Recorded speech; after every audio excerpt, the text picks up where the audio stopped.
খাদ্য বাসস্থান সংকটে বানভাসীদের হাহাকার, প্রাণহানি বেড়ে ২৭, ত্রাণ বিতরণে সমন্বয়হীনতা পেয়েছে বিভিন্ন সংস্থা। ১৫ বছরে গুমের ঘটনা তদন্তে ৫ সদস্যের কমিটি, হত্যা মামলায় ইনু ১ সপ্তাহ এবং মেনন দ্বিতীয় দফায় রিমান্ডে।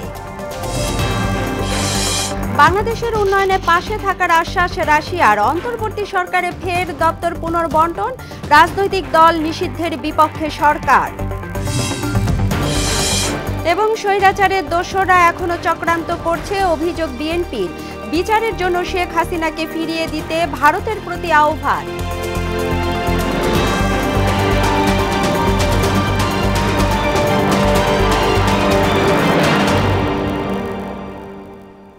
আসসালামু আলাইকুম, সবাইকে স্বাগত মোহনা সংবাদে। শুনছিলেন শিরোনাম, সঙ্গে আছি তাবশিরা লিজা। এবার বিস্তারিত। ভয়াবহ বন্যায় দেশের ১১ জেলার ৭৪টি উপজেলার অন্তত ৫৭ লাখ মানুষ ক্ষতিগ্রস্ত হয়েছে। খাদ্য, বাসস্থান ও সুপেয় পানি সংকটে মানবেতর দিন কাটাচ্ছেন তারা। নদ নদীর পানি কমতে শুরু করায় ফেনীতে বন্যা পরিস্থিতির কিছুটা উন্নতি হলেও কুমিল্লা, নোয়াখালী ও লক্ষ্মীপুরে অবনতি হয়েছে। প্রতিনিধিদের তথ্যে আরও জানাচ্ছেন আফরিন পপি। ফেনীতে বন্যা পরিস্থিতি কিছুটা উন্নতির দিকে। জেলায় বন্যায় আক্রান্ত হয়েছে ৮.৫ লক্ষাধিক মানুষ। এখন পর্যন্ত ১২ জনের মৃত্যু হয়েছে। পানিবন্দী রয়েছে ফেনী শহরের বিভিন্ন অলিগলি ও সদর উপজেলার বিভিন্ন ইউনিয়নের নিচু এলাকা। এছাড়া সোনাগাজী, দাগনভূঞা উপজেলার বেশ কিছু ইউনিয়ন পানিতে নিমজ্জিত রয়েছে। এতে চরম ভোগান্তিতে রয়েছে মানুষ। পরিস্থিতি অনেকটা ভয়াবহ। পানিটা হুট করে বেড়ে গেছে, যার জন্য মানুষ তাদের গুরুত্বপূর্ণ প্রয়োজনীয় যে জিনিসপত্রগুলো আছে সেগুলো সরাতে পারেনি।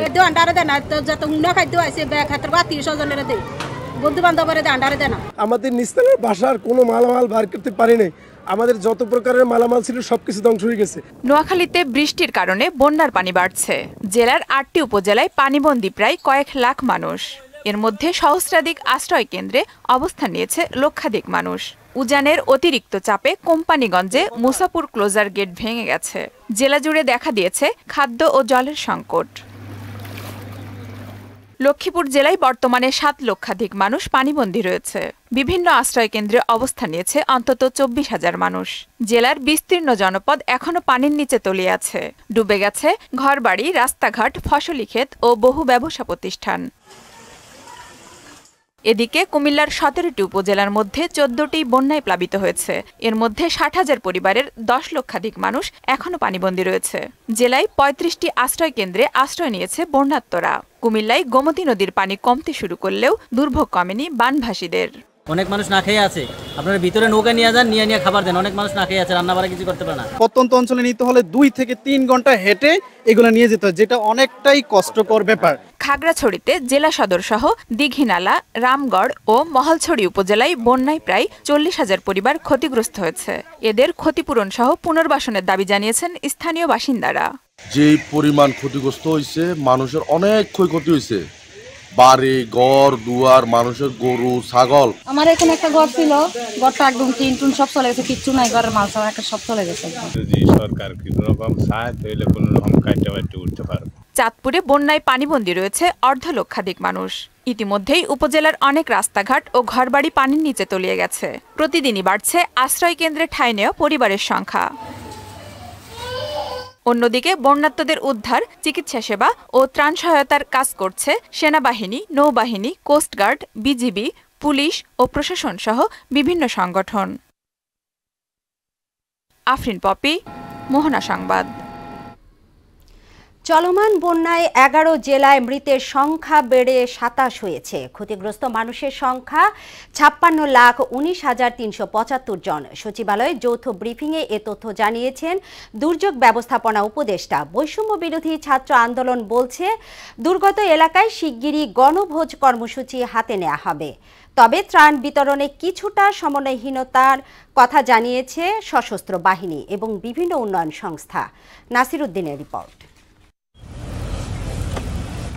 হঠাৎ বন্যায় বিপর্যস্ত ফেনী, কুমিল্লা সহ আশপাশের ১১ জেলা। ১০ দিন পর পরিস্থিতি উন্নতির দিকে। এখন চ্যালেঞ্জ দুর্গত এলাকার মানুষকে ত্রাণ এবং চিকিৎসা সেবা দেয়া। এ নিয়ে সশস্ত্র বাহিনী, এনজিও প্রতিষ্ঠান ও বৈষম্য বিরোধী ছাত্র আন্দোলনের সমন্বয়কদের নিয়ে ব্রিফ করে দুর্যোগ ব্যবস্থাপনা ও ত্রাণ মন্ত্রণালয়। এতে জানানো হয় 24 ঘন্টার ব্যবধানে বন্যায় মৃতের সংখ্যা 4 জন বেড়েছে। আর পানিবন্দী পরিবারের সংখ্যা সর্বশেষ তথ্য অনুযায়ী আজকে দুপুর 1টা পর্যন্ত 12,07,429টি এবং ক্ষতিগ্রস্ত লোকের সংখ্যা 56,19,375 জন। মৃতের সংখ্যা 27। যাতে ত্রাণ পরিবহনের ব্যবস্থা করা যায় সেই উদ্যোগ গ্রহণ করেছে এবং অনেক ক্ষেত্রে যেখানে আরও দুর্গম এলাকা সেখানে সেনাবাহিনী এবং অন্যান্য বাহিনীরা হেলিকপ্টারের মাধ্যমে ত্রাণ পৌঁছাচ্ছে। ছাত্র আন্দোলনের সমন্বয়করা বলেন, বন্যার পেছনে রাজনীতি জড়িত, তবে ক্ষতিগ্রস্তদের সহায়তায় তৎপর রয়েছে শিক্ষার্থীরা। যদি বাঁধ খুলে দেওয়া হয় এবং সেই বাঁধের ছাড়ার ফলে পানিতে তলিয়ে যদি মানুষ মারা যায়, তাহলে আমরা যদি সেটাকে স্রেফ প্রাকৃতিক দুর্যোগ কিংবা উজান থেকে নেমে আসা পানি কিংবা আকস্মিক বন্যা বলে উড়িয়ে দিই, তাহলে সেটা ভুল হবে। কর্মসূচি গত পরশু ঘোষণা করেছিলাম, যেটি হচ্ছে যে জায়গাগুলো থেকে পানি নেমে যাচ্ছে সেখানে আসলে শুকনো খাবার দিয়ে তো চলবে না দীর্ঘদিন, সেখানে আমরা আসলে গণ রান্না কর্মসূচির ঘোষণা দিয়েছি।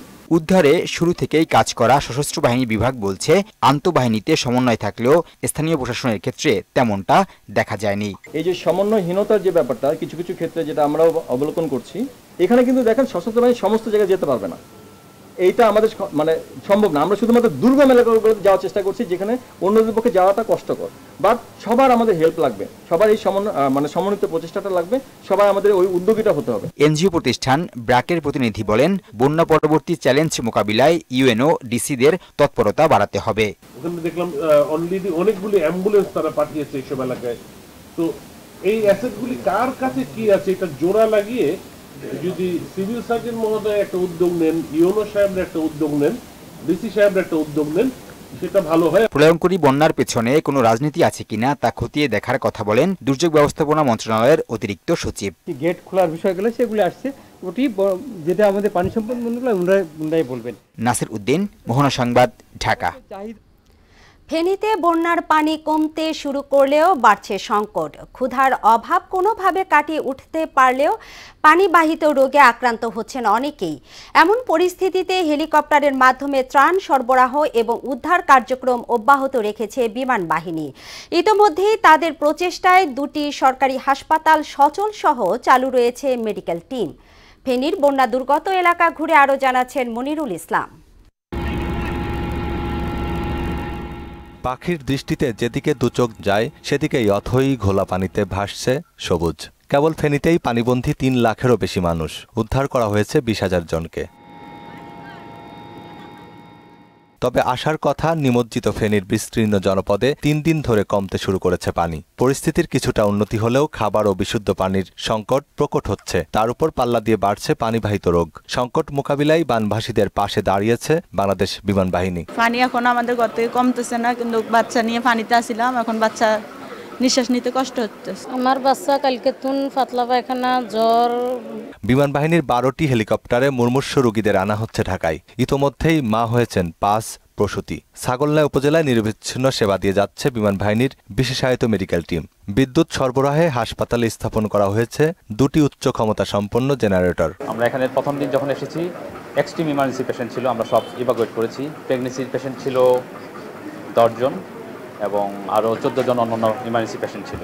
গেল কয়েকদিন বৈরী আবহাওয়ায় উদ্ধার ও ত্রাণ তৎপরতা ব্যাহত হলেও মঙ্গলবার পুরোদমে চলছে কার্যক্রম। আকাশে হেলিকপ্টার দেখলেই ত্রাণের জন্য ভিড় করছেন বন্যার্তরা। এক বেলা হলে 3 বেলা দিলে না, সরকারে যা আমাকে দান করছে এতে যথেষ্ট। আল্লাহর কাছে গিয়ে হাজার শুকরিয়া আদায় করি।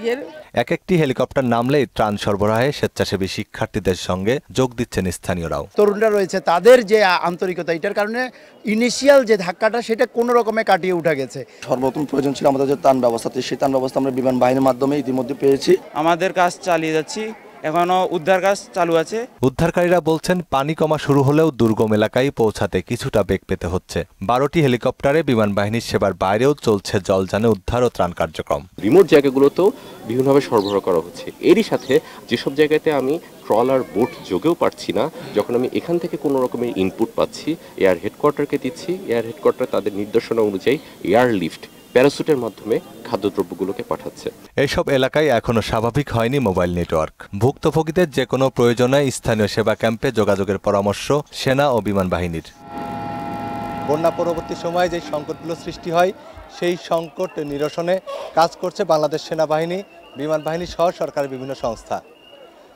সরকারের এমন তৎপরতায় খুশি স্থানীয় বন্যার্তরা। মনিরুল ইসলাম, ছাগলনাইয়া, ফেনী। বন্যা কবলিত এলাকা থেকে উদ্ধার 16 প্রসূতি এবং বৈষম্য বিরোধী ছাত্র আন্দোলনে আহত 17 শিক্ষার্থীর চিকিৎসা চলছে কুর্মিটোলা হাসপাতালে। তাদের দেখতে যান বিমান বাহিনী মহিলা কল্যাণ সমিতির সভাপতি সালেহা খান। রোগীদের অবস্থা বর্তমানে ভালো বলে জানিয়েছেন হাসপাতালের পরিচালক ব্রিগেডিয়ার জেনারেল সাইদুর রহমান। সুরাইয়া মুনির রিপোর্ট। বন্যা কবলিত প্রত্যন্ত এলাকা থেকে সম্প্রতি 16 গর্ভবতী নারীকে উদ্ধার করে রাজধানীর কুর্মিটোলা হাসপাতালে নিয়ে আসে বিমান বাহিনী। কঠিন পরিস্থিতি থেকে তাদের উদ্ধারের বর্ণনা দেন হাসপাতালে ভর্তি হওয়া এই নারীরা। সিরিয়াস ভাবে এই রোগী রাখা যাইতো না, তো এরপরে যাই আমাদেরকে এরা সেনাবাহিনীরা এখানে আনছে। যেরকম সিচুয়েশন হয়েছে মনে হয়েছে যে মানে মারাই যাব এরকম অবস্থা হয়েছে। নৌকা দিয়ে বোট দিয়ে নিয়ে আসছে, তো আসার পর বিমান বাহিনীরা এখানে আনছে। কোটা আন্দোলনে আহত 17 শিক্ষার্থীও হাসপাতালটিতে চিকিৎসা নিচ্ছেন। রাজপথে সরকারি দল ও পুলিশ বাহিনীর দমন পীড়নের কথা ভেবে শিউরে ওঠেন তারা। আমি আনন্দ মিছিলে বের হওয়ার ভিডিও করছিলাম, ছবি তুলছিলাম, প্রায় 20 মিনিট পরেই আমার গুলিটা লাগে। ছাত্রলীগটা মারধর করতে আসলো, ওনাকে বাঁচাইতে যে তারপর আমি হাত ধরে টান মারছি, তারপর ওনাকে দৌড় দিতে বলছি, আমিও দৌড় দিতে গেছি, পিছন থেকে গুলি লাগছে।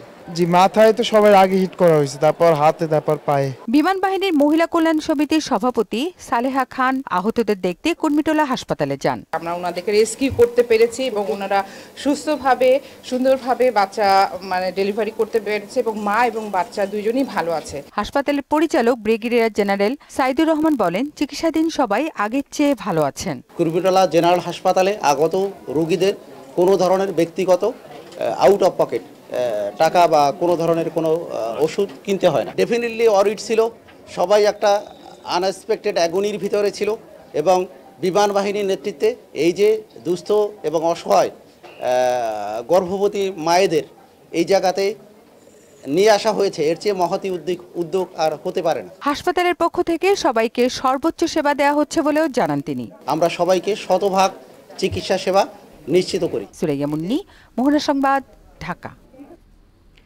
2010 সালের জানুয়ারি থেকে চলতি বছরের 5 আগস্ট পর্যন্ত সব গুমের ঘটনা তদন্তে 5 সদস্যের কমিশন গঠন করেছে সরকার। কমিশনের প্রধান মনোনীত হয়েছেন হাইকোর্ট বিভাগের সাবেক বিচারপতি মাইনুল ইসলাম চৌধুরী। মঙ্গলবার রাষ্ট্রপতির আদেশক্রমে কমিশন গঠনের পর এ সংক্রান্ত প্রজ্ঞাপন জারি করেছে মন্ত্রিপরিষদ বিভাগ। আগামী 45 কার্যদিবসের মধ্যে সরকারের কাছে তদন্ত প্রতিবেদন দাখিল করবে কমিশন। এ প্রজ্ঞাপন অবিলম্বে কার্যকর হবে। আদাবর থানার হত্যা মামলায় ওয়ার্কার্স পার্টির নেতা রাশেদ খান মেননকে দ্বিতীয় দফায় 6 দিনের রিমান্ডে নিয়েছে পুলিশ। আর নিউ মার্কেট থানার হত্যা মামলায় জাসদ নেতা হাসানুল হক ইনুকে নেওয়া হয়েছে 7 দিনের রিমান্ডে। মঙ্গলবার বিকেলে শুনানি শেষে রিমান্ড মঞ্জুর করে সিএমএম কোর্ট। বিস্তারিত এমআর আসাদের রিপোর্টে। মঙ্গলবার বিকেলে সিএমএম কোর্টে হাজির করা হয় সাবেক 2 মন্ত্রী হাসানুল হক ইনু ও রাশেদ খান মেননকে। কাঠগড়ায় তোলার আগে আদালতের বাইরে বেশ কিছু আইনজীবী ও জনতা ক্ষোভে ফেটে পড়েন। তিরস্কারপূর্ণ স্লোগানের পাশাপাশি অনেকেই ওই দুইজনকে ছুড়ে মারেন ডিম ও জুতা। শুনানি চলে প্রায় 1 ঘন্টা। রাষ্ট্রপক্ষ 2টি পৃথক মামলায় ইনু ও মেননের জন্য 10 দিনের রিমান্ডের আবেদন করেন। ছাত্র আন্দোলনের সময় গণভবনে একটি মিটিং হয়েছিল। সেই মিটিংয়ে 14 দলের মিটিংয়ে তারা শেখ হাসিনাকে বলেছিল যে কোনো বিনিময়ে হোক এই আন্দোলনকে কঠোরভাবে দমন করতে হবে। এর পরের দিন আমরা দেখলাম ছাত্র জনতার উপরে দেখামাত্র গুলির নির্দেশ আসলো। পরিকল্পনাকারী হিসাবে, ষড়যন্ত্রকারী হিসাবে, সহায়তাকারী হিসাবে, মদতদাতা হিসাবে তারা অপরাধের সঙ্গে তারা জড়িত এবং তাদের সর্বোচ্চ শাস্তি হবে। আসামি পক্ষের আইনজীবী রিমান্ডের যৌক্তিকতা নিয়ে প্রশ্ন তোলেন।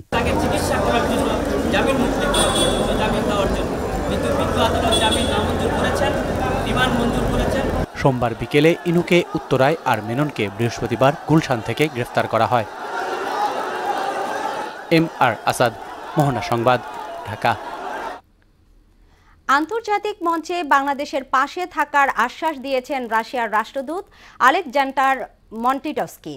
রাষ্ট্রীয় অতিথি ভবন যমুনায় অন্তর্বর্তী সরকারের প্রধান উপদেষ্টা অধ্যাপক ডক্টর মোহাম্মদ ইউনুসের সঙ্গে সৌজন্য সাক্ষাতে কথা বলেন তিনি। বৈঠকে রূপপুর পারমাণবিক বিদ্যুৎ কেন্দ্র এবং খাদ্য নিরাপত্তা ও প্রযুক্তি খাতে সহায়তা বাড়ানো সহ পারস্পরিক স্বার্থ সংশ্লিষ্ট বিষয়ে আলোচনা হয়। অর্থনৈতিক ও শিক্ষা সহযোগিতা এবং দুই দেশের জনগণের মধ্যে সম্পর্ক বাড়ানোর উপর গুরুত্ব আরোপ করেন প্রধান উপদেষ্টা। অন্তর্বর্তী সরকারের 4 জন উপদেষ্টাকে আরও কয়েকটি মন্ত্রণালয়ের দায়িত্ব দেওয়া হয়েছে। মন্ত্রিপরিষদ বিভাগের এক প্রজ্ঞাপনে বলা হয়, ডক্টর মোহাম্মদ ইউনুস 6টি মন্ত্রণালয় বা বিভাগ সামলাবেন, আর উপদেষ্টা সালেহ উদ্দিন আহমেদ অর্থ ও বাণিজ্যর পাশাপাশি বিজ্ঞান ও প্রযুক্তি মন্ত্রণালয় সামলাবেন। হাসান আরিফকে স্থানীয় সরকার, পল্লী উন্নয়ন ও সমবায় মন্ত্রণালয় এবং ভূমি মন্ত্রণালয়ের দায়িত্ব দেওয়া হয়েছে। বস্ত্র ও পাট উপদেষ্টা সাখাওয়াত হোসেন এখন নৌ পরিবহন মন্ত্রণালয় সামলাবেন, আর সমাজ কল্যাণ উপদেষ্টা শারমিন এস মুর্শিদ মহিলা ও শিশু বিষয়ক মন্ত্রণালয়ের বাড়তি দায়িত্ব পেয়েছেন। রাষ্ট্রপতির আদেশক্রমে মন্ত্রিপরিষদ সচিব মাহবুব হোসেন এ প্রজ্ঞাপন জারি করেন। ছাত্র জনতাকে নির্বিচারে হত্যার দায়ে নিবন্ধন বাতিল সহ আওয়ামী লীগকে নিষিদ্ধ চেয়ে করা রিটের আদেশ 1 সেপ্টেম্বর ধার্য করেছেন আদালত। অ্যাটর্নি জেনারেল বলেছেন, সরকার চায় না কোনো রাজনৈতিক দলের নিবন্ধন বাতিল হোক। এদিকে ইসি কমিশনারদের নিয়োগ নিয়ে দায় মুক্তির বিধানকে অবৈধ হবে না জানতে চেয়ে রুল জারি করেছেন হাইকোর্ট। কাজী পাপুর রিপোর্ট। ছাত্র জনতাকে নির্বিচারে হত্যার অভিযোগ এনে নিবন্ধন বাতিল সহ আওয়ামী লীগকে নিষিদ্ধ চেয়ে রিট সরাসরি খারিজ চাইলেন অ্যাটর্নি জেনারেল মোহাম্মদ আসাদুজ্জামান। রিটকারী আরিফুর রহমান মুরাদ ভুইয়ার পক্ষে শুনানিতে একথা বলেন অ্যাটর্নি জেনারেল। কর্তৃত্ববাদী সরকার এমনভাবে অপরাধে জড়িয়ে পড়েছিলেন, এ ব্যাপারে কারোর কোনো দ্বিমত আপাতত দেখি না। তাদের অপরাধের বিচার যেভাবে রাষ্ট্রীয় আইন আছে সেভাবে করবেন। সেই অপরাধের বিচারের সাথে ওই সংগঠনের নিবন্ধন বাতিল করতে হবে, এটাই সরকার মনে করে না এবং সংবিধান সমর্থন করে না।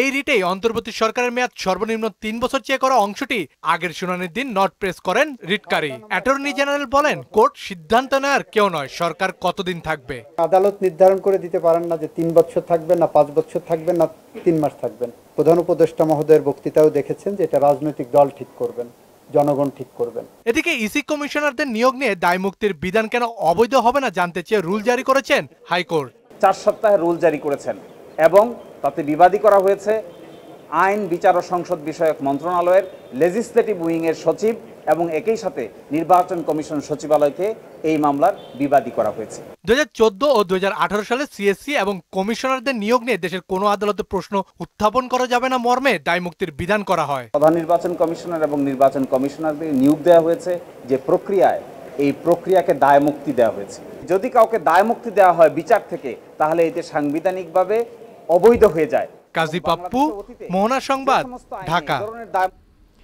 ছাত্র আন্দোলন চলাকালীন গণহত্যা তদন্তে আসা জাতিসংঘের সত্যানুসন্ধান দলকে সার্বিক সহায়তার আশ্বাস দিয়েছেন স্বরাষ্ট্র উপদেষ্টা অবসরপ্রাপ্ত লেফটেন্যান্ট জেনারেল জাহাঙ্গীর আলম। সচিবালয়ে প্রতিনিধি দলের সঙ্গে বৈঠক শেষে তিনি বলেন, ইউএন মিশনগুলোতে আরও বেশি বাংলাদেশি সদস্য বাড়ানোর অনুরোধ করা হয়েছে। আর প্রতিনিধি দলের প্রধান বলেন, ইতিবাচক আলোচনা হয়েছে।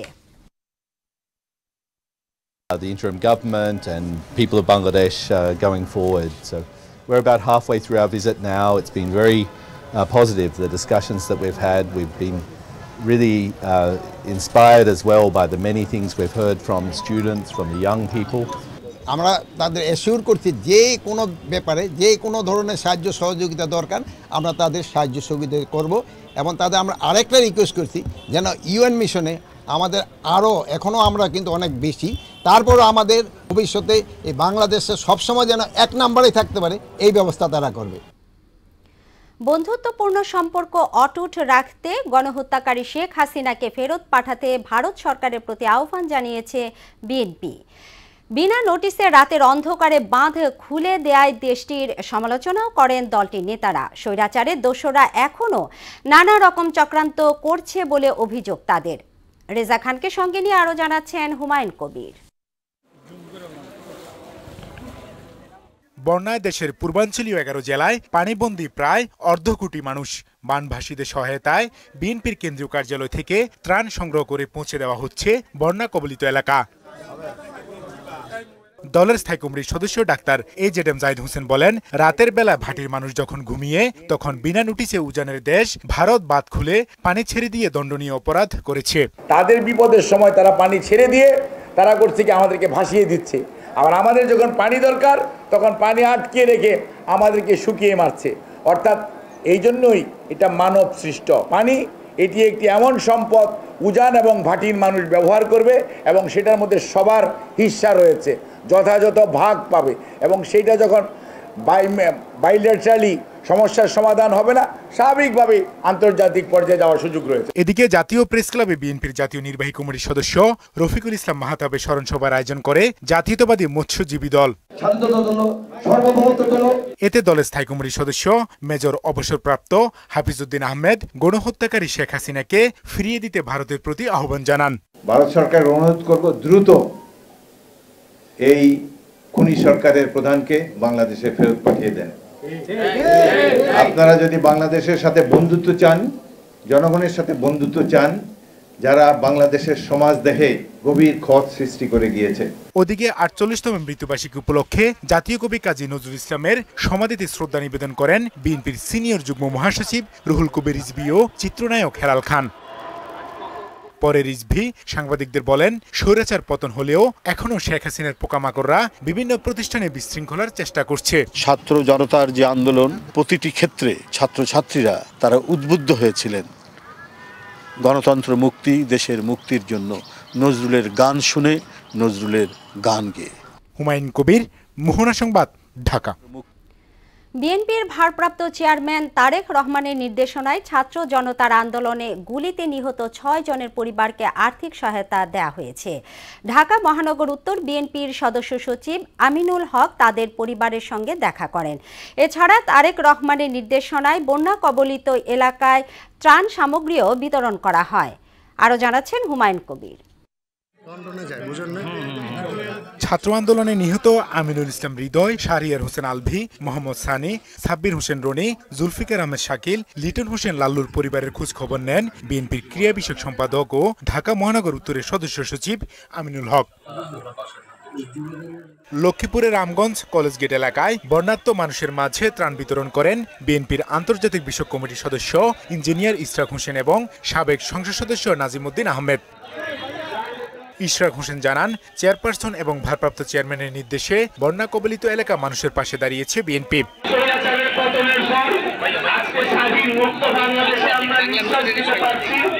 এবং একটা আত্মসম্মান নিয়ে একজন নাগরিকের মর্যাদা নিয়ে আমরা বসবাস করতে পারছি।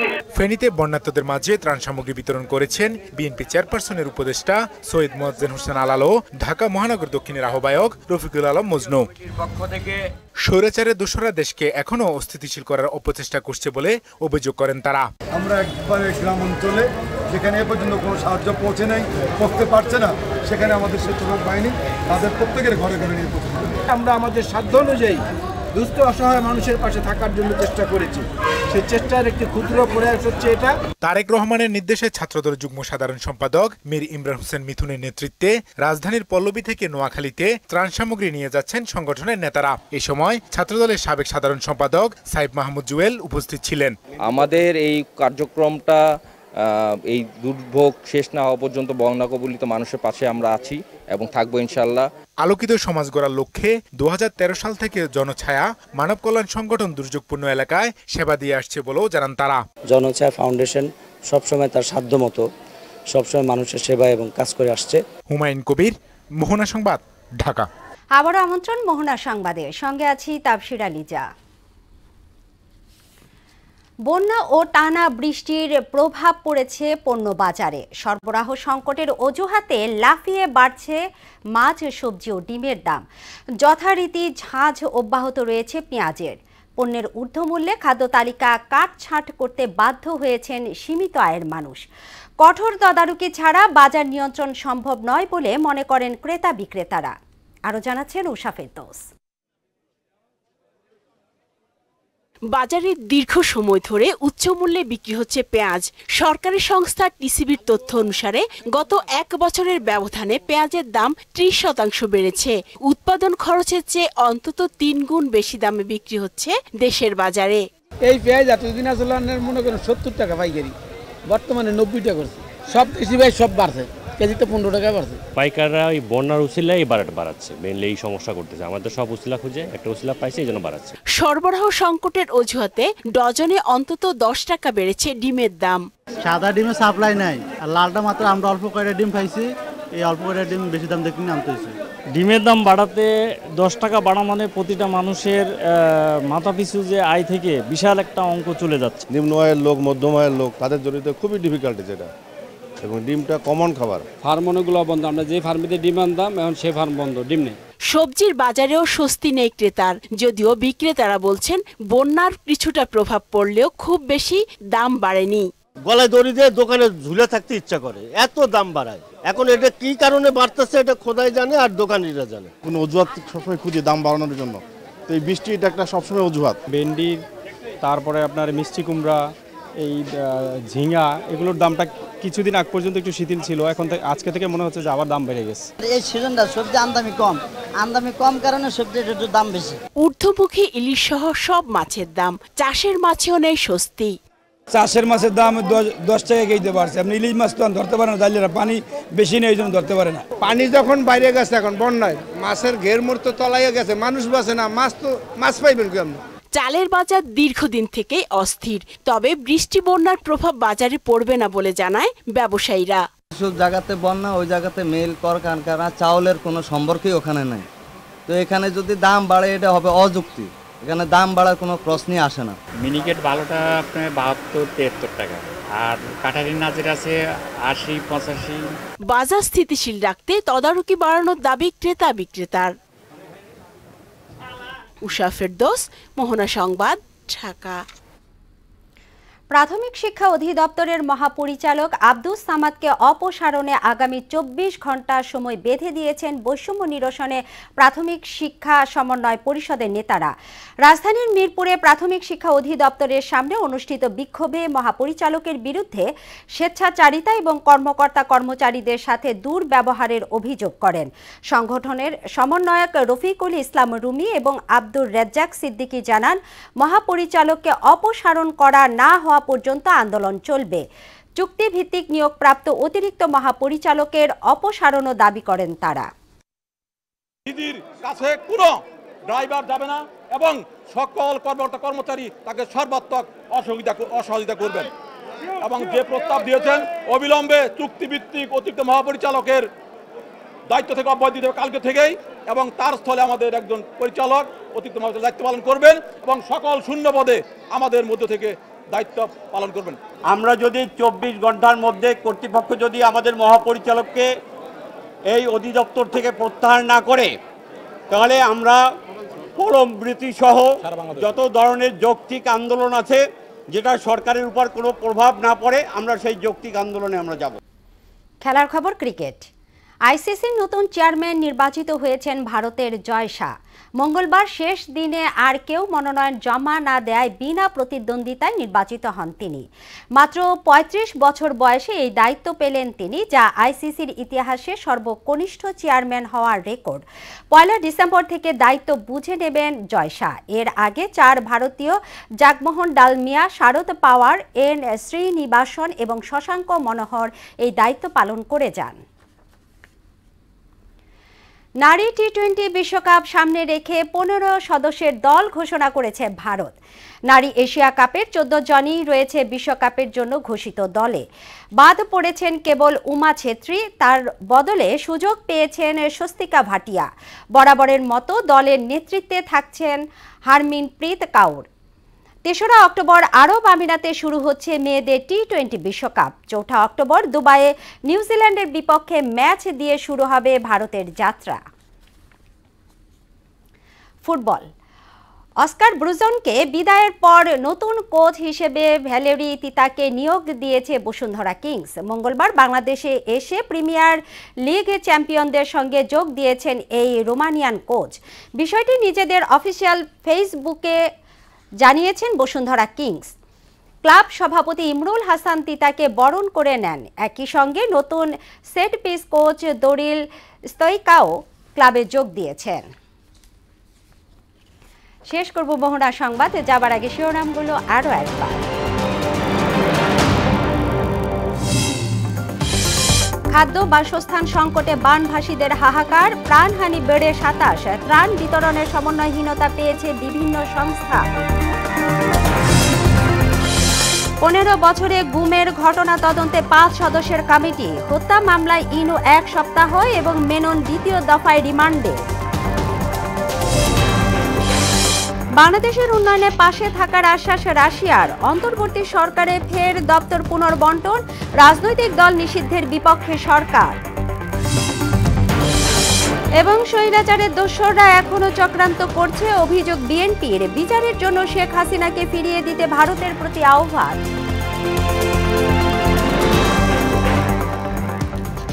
এই ছিল মোহনা সংবাদে। মোহনার সবশেষ খবর জানতে ভিজিট করুন www.mohona.tv। সংবাদ দেখতে পারেন ফেসবুক ও ইউটিউবে। এতক্ষণ সঙ্গে থাকার জন্য ধন্যবাদ।